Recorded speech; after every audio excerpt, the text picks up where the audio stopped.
eternal tome to protect the bats. 10 seconds. Come on!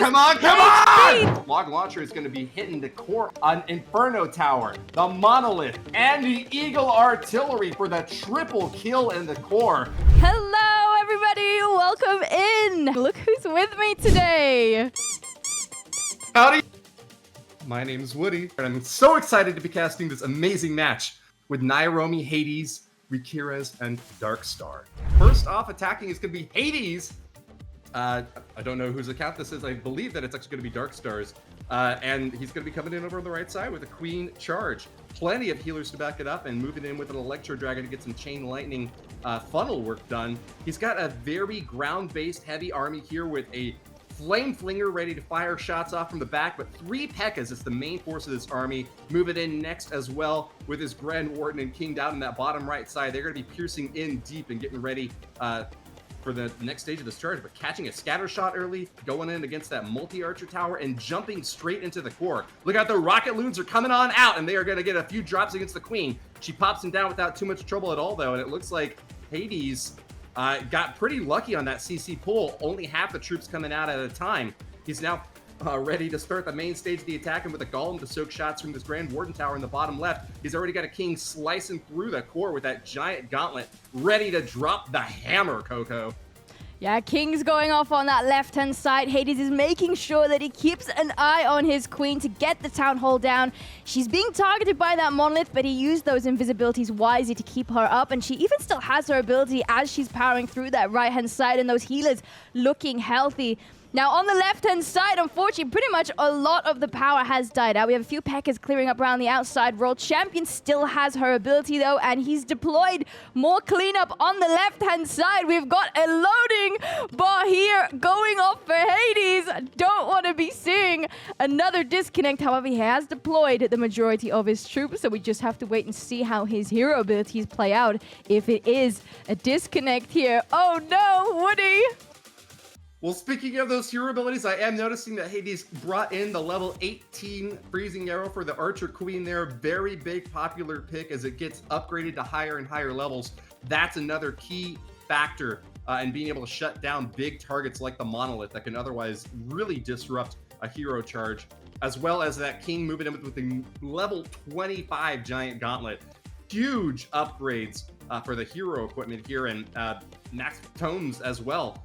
For the Grand Warden, keeping his troops happy and healthy on the back end. I noticed that Royal Champion was ready to charge on in with some upgraded equipment as well, but hadn't quite seen everything that she was doing. We have got resumption now. We are continuing the attack as the Queen on the top side, still with plenty of support from the healers, and that Unicorn should be able to punch through the top side. This looks like a triple easy, no questions asked. Yes, definitely. Even with a disconnect there, it wouldn't have made a difference. Those hero abilities giving him a lot of room for error there as well towards the very end. First hit coming in from Hades, and he's got the triple down for his team, which means we have to see Riras and Darkstar do the same. And Riras is bringing in 11 giants, not just super giants, in here as well. We got some cleanup in there as well, already clearing out the corners of this base, creating the funnel that he needs probably for the Townhall compartment. Now he's got those loons deployed on the outskirts here as well, clearing out some of those defenses. Will get targeted by the Monolith here, and he's sending in the blimp. So these loons are to tank, but also test for any traps. There is an invisibility spell tower in here, so if he doesn't freeze it, it will be making things invisible. He's got those bowlers in here to try and get it down. There goes the invisibility spell tower, making the Townhall invisible. He does wait it out to deploy even more clones and invisibility, secures the Townhall and the Monolith. Oh, the Monolith is still up. Oh. It looks like it's going to stand. That is a little bit of bad news here for Riras. Still, though, he got a huge chunk of those defenses down. He couldn't hit those super minions high in the sky with those bowlers that were rolling through. But really, the Monolith is the only big target that remains in the core of the base. He does have to face off against a multi-inferno and a bit more along this kind of C-shaped crescent that he's carved into the base, but with balloons floating over on top, the Monolith has gone down now. the CC troops are no more, and he's going to try to have a clockwise approach from this top left side to make it all the way around the base. It's going to be a long march, but he's got quite a bit of good entry here to start off with the queen. Now, it does seem to be that he's kind of whittling away at these defenses, not really making a full commitment with his army yet. Pops that Grand Warden's Eternal Tome, and that'll keep his heroes safe for a little bit longer, as well as an Invis spell on top. It looks like the Warden is down now, and the Queen's going to have to just hope that that Diggy can stun anything that can cause her problems.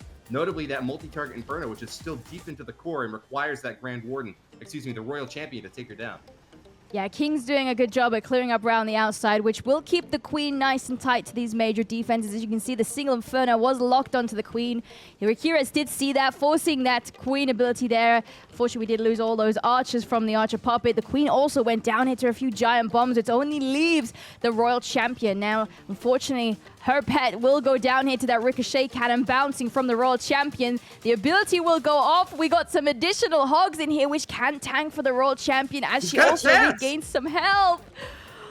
I think he's done it! Skeleton Spell distracted that Ricochet cannon for a while and kept the Royal Champion on target. Barbarian King has smashed his way to the final line of defenses and will knock apart that Elixir Collector. The Royal Champion is going to be the MVP here, but we only have 10 seconds left, and I don't know if that's enough for cleanup after all. He's doing his best to stab away at the last few buildings, but 5 seconds remain, and you can see it on his face. The concern as time has run out. A 98% 2-star puts him so close, but just short of the high bar that Naomi has set. And that is going to be a big lead for Naomi and Hades in the first round here, Coco. Yes, those two poor buildings that stayed up there for Riras is going to be setting him 1 star behind Naomi and Hades after that fantastic triple that we saw in the first round.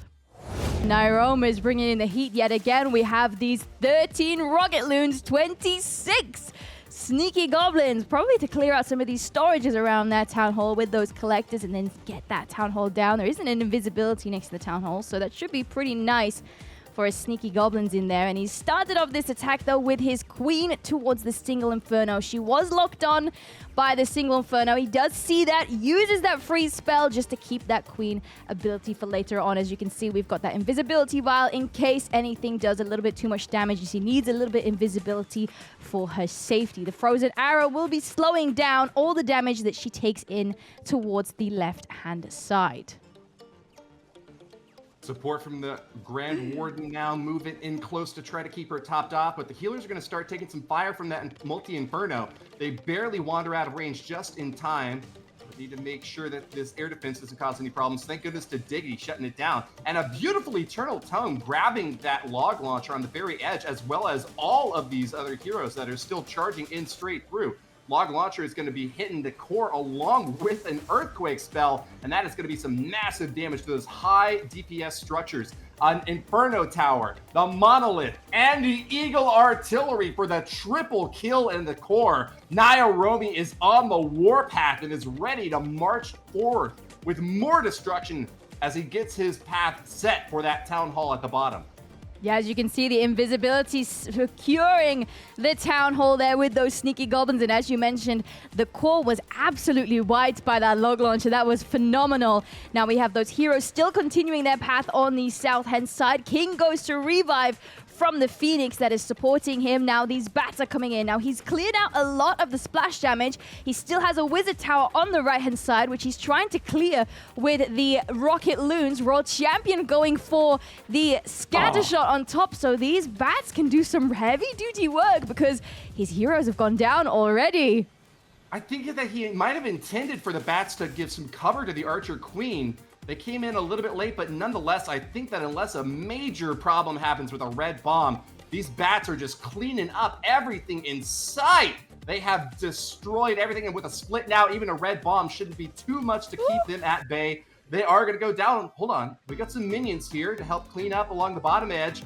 It's really just pets, though, at this point, and 20 seconds left to take down a gold storage. It's just the storage, though. That's the last building, and everything's distracted. Oh, my days. The minions finally clear off that storage. He's worried. He doesn't know if 10 seconds is enough for those 2 minions. I don't know either. He's got a sneaky gob working on the wall, doing his best to help try to make it in. Hades are doing their very darndest, but only 2 seconds left. And that is not gonna be enough. The walls hold against the most impressive assault we have seen that yet did not reach a 3-star. Naomi has actually threaded the needle, and even though he didn't get the triple, he did get more percentage than we saw in the previous attack from their opponents, only showing up with a 98% of their own. It seems like Riras actually was still 1% short at keeping a tied game against Naomi, who is missing just 1 single building. Even a triple now from Darkstar would not be enough to put them back on top. But that is what they've got to try for after all, Coco. Yeah, they need a triple to make it even on stars, and then they will have a 1 building difference, which is ideal because that means they have to really hope for a defense, and anything can happen in this because it is the creative which will be giving them the edge here, because there is a little prize pool just for those creative attacks as well. Love to have a chance to reward the most creative and brilliant strategies developing, and this is really a perfect time to have a prize like that, because we want to see variety in the metagame. We want to see players bringing in different styles of attacks that can open up new possibilities to keep the game interesting, fun to watch, and show off some interesting, ideas that may not otherwise have a chance to get any airtime here. So we're going to see Darkstar now moving in over on the right corner now. Queen and that Warden ready to stab away, and he's brought in that new spell, shutting down so many buildings along the bottom edge. They are not going to be targeted by those heroes, which are doing their best now to make their way toward that Townhall, but still have to work through a multi-archer expo, another archer tower up top, a Tesla popping up. CC troops trying to slow him down, and that's a lot of damage stacking onto the Queen. Can she survive, Coco? Oh, he's trying. Queen went to ability. Now, the Overgrowth spell was used quite nicely because it made those storages invisible. And with an invisibility spell, he yoinked that Town Hall, which will also help alleviate some pressure off of everything coming in from that right-hand side that may have been in range. And now the Queen shall continue on the right-hand side. Now, the problem is some of these healers are not even on the Queen, which means she's not getting maximum healing back on her. Now, the single Inferno was also locked onto, I think, the Warden here, which forced that Warden ability. Did protect the Queen, though, which means she can continue through to the right-hand side. And, of course, she's pulling that Warden with her as they go clear up on that north-hand side.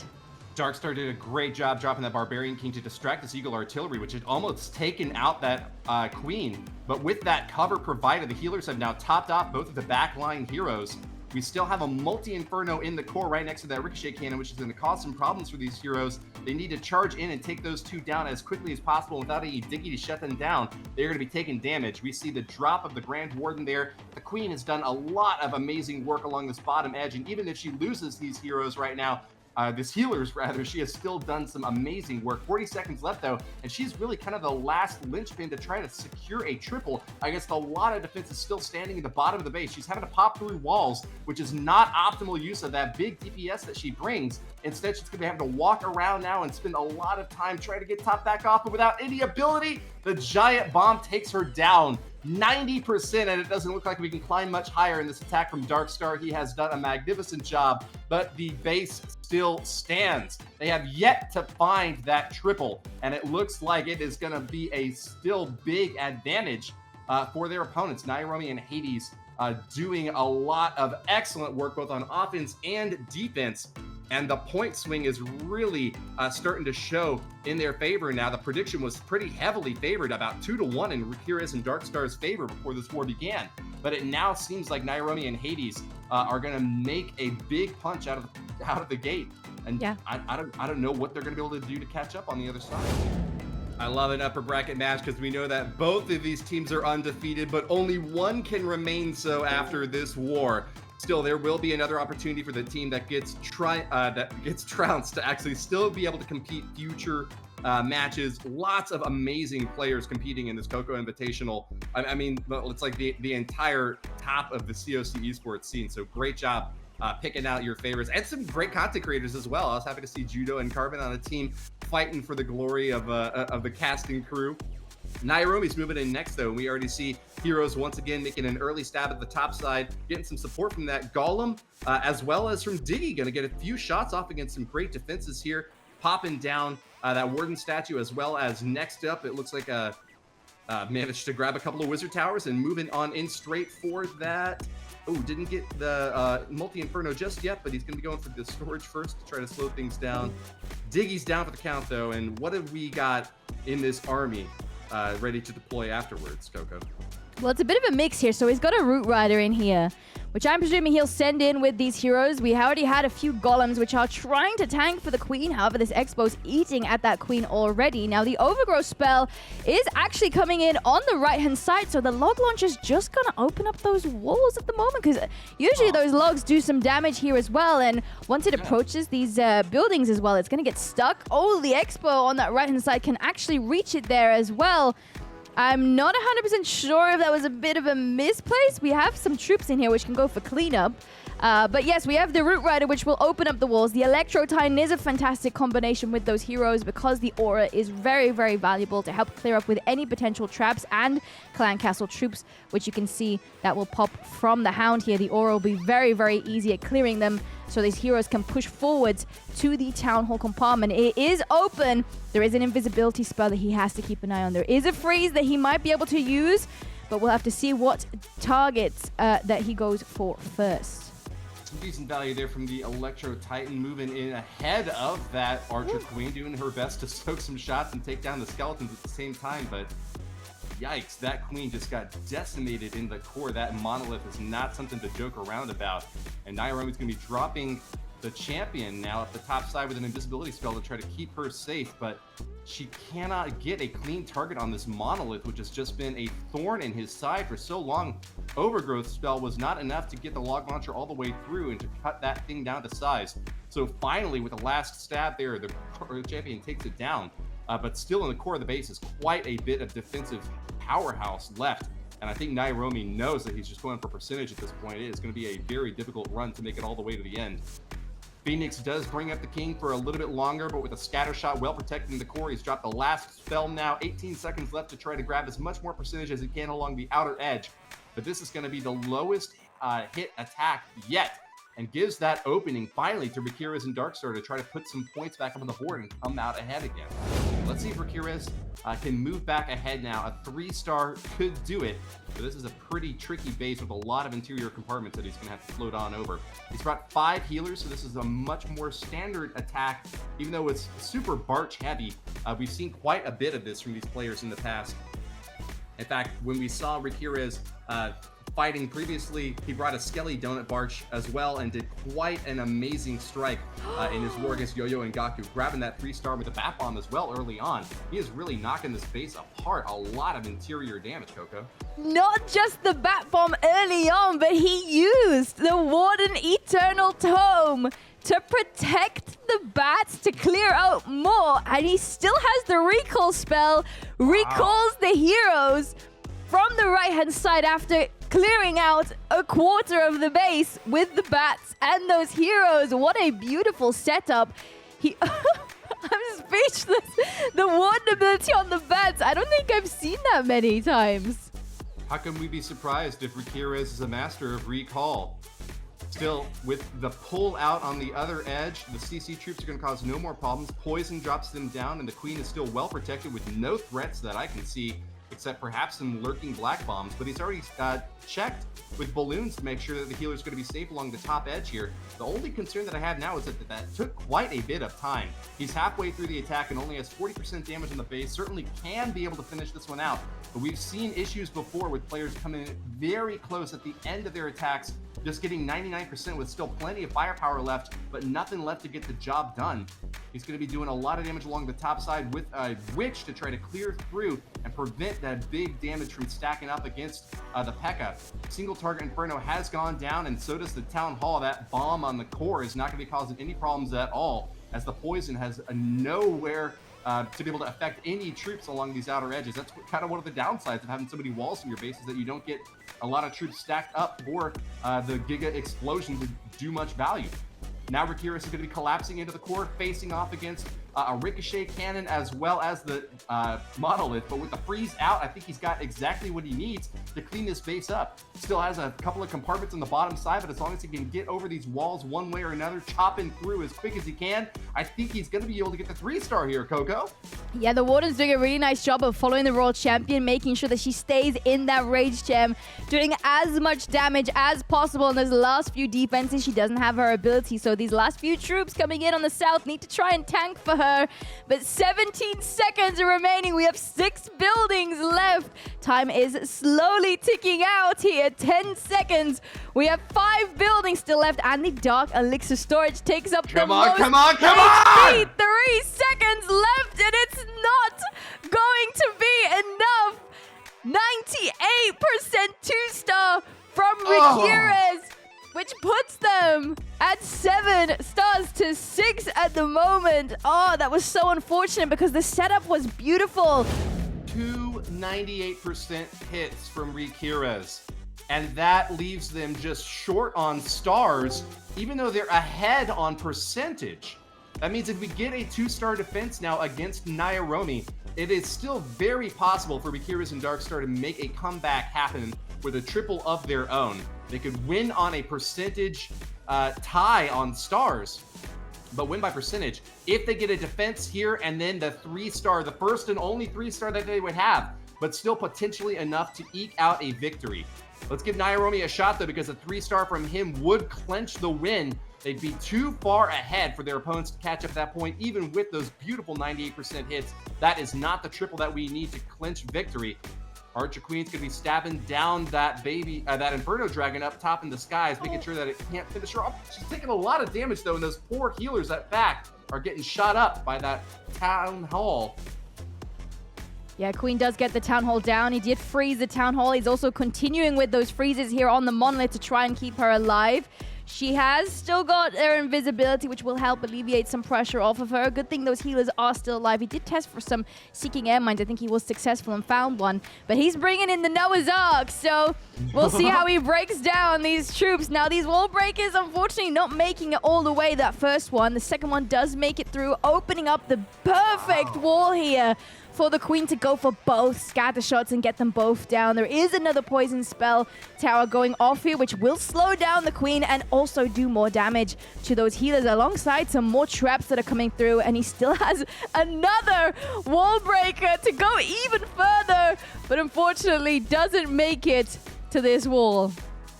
Uses the rage to cancel out the effects of that poison tower, and that Queen has got to be feeling like a hangover right now. Supercharged by the rage, but slowed down by the poison. It is a tricky spot to be in, especially as skeletons are now popping out and slowing down the attack into the core. Need to take down that Inferno Tower as quickly as possible. Naomi's got nothing left to add on to it. She does survive, though. The rage is going to be just enough to keep her on target, finishing off a multi-archer tower, as well as a collapse into the core with a P.E.K.K.A out in front to block shots for this bowler and the Witch Army ready to finish this thing off. 93% with still a shield ready to toss by this Royal Champion. This is going to be it. Naomi for the 3-star has secured victory. They may be behind on percentage, but they have found those triples, and with a 100% finish, it is a win for Naomi. What a beautiful way to end it off there. Noah's Ark clutching it off here for Nairo. Oh my days, there was so much still left there at the attack, and they end with 10 stars. We do still have one final attack to watch here on Nairome's base. They could still be going creative and still trying to go for that creative edge there to get that prize pull, but unfortunately it will not be enough to keep them in the upper bracket. They will be jumping down to the lower bracket. They're not gone just that though. Let's see what they have to say about it, though, with this last attack. Keep in mind that there's still the possibility that the most creative attack can earn them a $250 prize. So Darkstar surely has that on his mind as he cracks in the core here, deep, heavy, and hard with many, many spells. That Bat Bomb is going to be doing lots of great damage against the Town Hall, even cracking away at it, and it looks like grabbing the first star with little issue, Coco. That was a huge value bat bomb. Not only did it get the Townhall and the Monolith, it got an Expo down, which was slowing down maybe as much value as the Flame Flinger could get on the right-hand side. That was really, really well thought out here from Darkstar. And he's continuing this attack, and he's going to continue to wow us.